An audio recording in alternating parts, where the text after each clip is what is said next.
all right. We're at the end of this meeting that Yahshua and Miriam had when they were 7 years old. And let's see, it says the seventh year. And I just noticed something about a whole bunch of sevens. So you watched the video before this one and you'll be caught up to what I'm about to start talking to right now, because in the story, when Miriam is brought and Miriam just got there because Miriam's father was killed and their whole village was burned, and they're on their way to Magdala. But right here where Yahshua and Miriam meet, he ends up putting his crown on her head and saying she's the queen. And then he talks about the reason why she incarnated, calls her the queen, the feminine light. And it said because this evil, the great tyrant sent his seven most vile servants to infest the doorway into this world. So when when Jannah incarnated as Miriam, it says she entered through this doorway, and she entered and purified this womb, casting out the vile seven and their helpers, from where the law declares they are not free to nest. So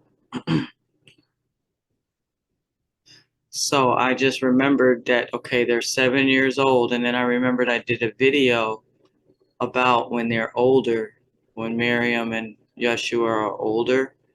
This video is called, I'll show you it. It's called The Magdalene's Lion Comes to Her Side. And it's chapter 38. They're older. And if you've watched it already, you'll know what I'm talking about, because it says right in the beginning that 7 men with demonic eyes emerged from behind the bush and attacked her. It's talking about Miriam, and she was using some martial arts, and she knocked 3 of them out, but the 4th one hit her in the head with a rock, and then they began to rip her clothes off. And then right down here it says, but then behold, Yahshua came upon the scene. He whooped all their asses, and then he ended up casting the demonic spirits out of the men. And the demonic spirits went into these vultures, and it mentions something about that. But then for 7 days and nights, Miriam and Yahshua camped on the mount. And a whole lot of good stuff happens in that story, so you might want to go watch that. But just keep in mind all these sevens, and it goes back and connects to a story that's in the Megillah about Yahshua and Miriam when they were 7. So there might be a message in here more. Okay, so I'm going to just finish up this end of the story. He ends up saying, when the 7 servants of the great tyrant fought against the great light, who is my Shekinah, they knew not who they fought against. So she had already fought them when she was born. She fought them once, and then she had to fight him again, because he said, but be warned, though the 7 are forbidden to nest in the doorway of the entry of this world, they have freedom to roam elsewhere in this world. Even now they roam this world with many of their fellows, both embodied and disembodied. You know about the fellows. All right, so then, lo, a child put a second chair in the center of the circle, and the child sat Yahshua upon his throne, and they made a second crown like unto the first, and placed it upon his head. And one brought a harp unto Miriam, and she played a song of exquisite loveliness. Yea, and while she played, the children danced around their king and queen. Then behold, Miriam, who had yet to speak, took Yeshua by the hand. Looking deeply into his eyes, she sang to him. We now call this song the first song of Miriam to Yeshua.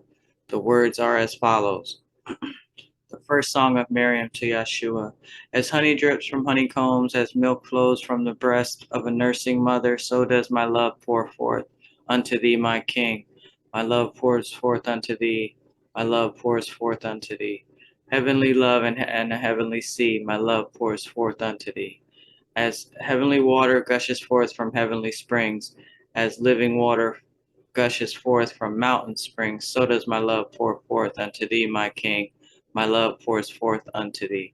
My love pours forth unto thee, heavenly love, from a heavenly sea. My love pours forth unto thee. As heavenly songs the birds of heaven sing, heavenly birds happy in heavenly spring, so does my heart sing unto you, my King, my love. My heart sings unto thee, my heart sings unto thee. Heavenly love from a heavenly sea, my heart sings unto thee.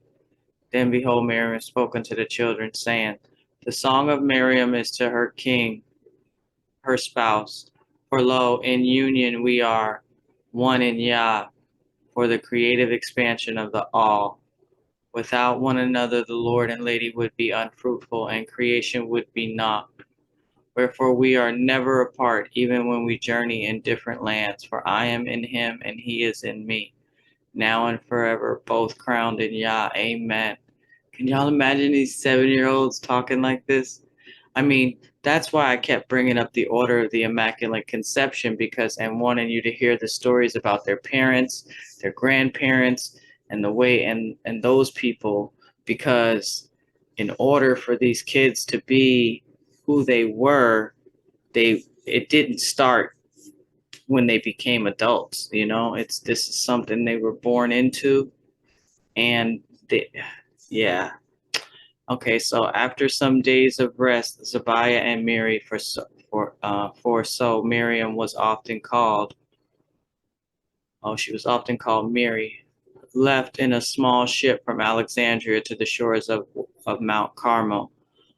Uh, from holy Mount Carmel, they traveled to the town of Magdala, a village near Lake Galilee, for both Zabiah and family had family in Magdala.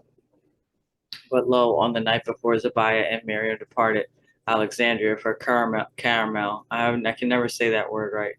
Miriam and Yahshua sat beneath the stars. Beneath the stars, Yahshua told Miriam about the feather of the phoenix, yea, and what the phoenix had said about the wish. Then lo, he gifted her the feather, and with the feather in hand, Miriam spoke the words we call Miriam's wish. Miriam's wish. How could I wish for anything more than that the divine plan of Jah and Jalah would continue to unfold in Yah now and forever. Amen. Even so, I will speak the following wish, even knowing that it is from the original wish of Jah. I wish that all beings who have fallen and all who will in future fall from the heavens created by Elohim into hells created by fallen beings, by making unwise choices within the great freedom, will finally find salvation, which is resurrection and ascension from darkness unto light. So this hearing the words of Miriam, Yahshua replied, Amen. And I'm going to stop here because I'll put this whole story on another video. But it's another teaching of Jesus when he was young. And I think the one we heard about him bringing those birds back to life, I think this is that one. But of course, it's going to have something different to it. But this is the divine plan of Jah. That video I just recently did. And that's why she said she knows it's from the original wish of Jah, that all beings who have fallen and all who will in future fall from the heavens created by Elohim into hells created by fallen beings by making unwise choices. And that's what I was saying. I think in a video before this about there's like a way to live, like in every choice you make, it either rises you up on the ladder of consciousness or lowers you down. And the more unwise choices that you make, it creates a hell.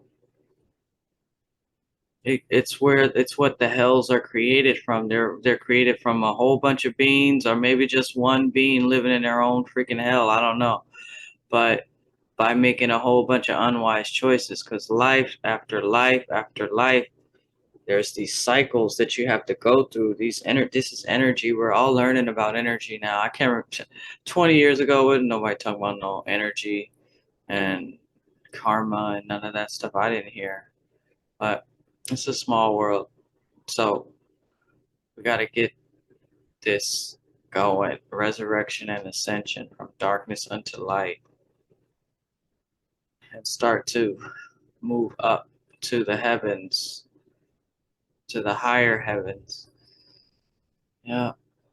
But okay, yeah, you can read about or listen to the divine plan of Jaja, and it talks about all of this, um, the great freedom, and why we have free will and everything. You had to be. All right, guys, thanks for watching. I'm gonna get the wedding up here now. I think I got enough down so that when we read about the wedding, we're all on one accord, and then comes the teachings. And I've been trying to get everybody ready for what you guys are gonna hear come out of the mouth of Yahshua. You're gonna be like, what? What? Telling you. And we need it, and I believe we're ready for it. So be ready. And all this Old Testament stuff and this childhood stuff and everything and grandparents is all just the foundation.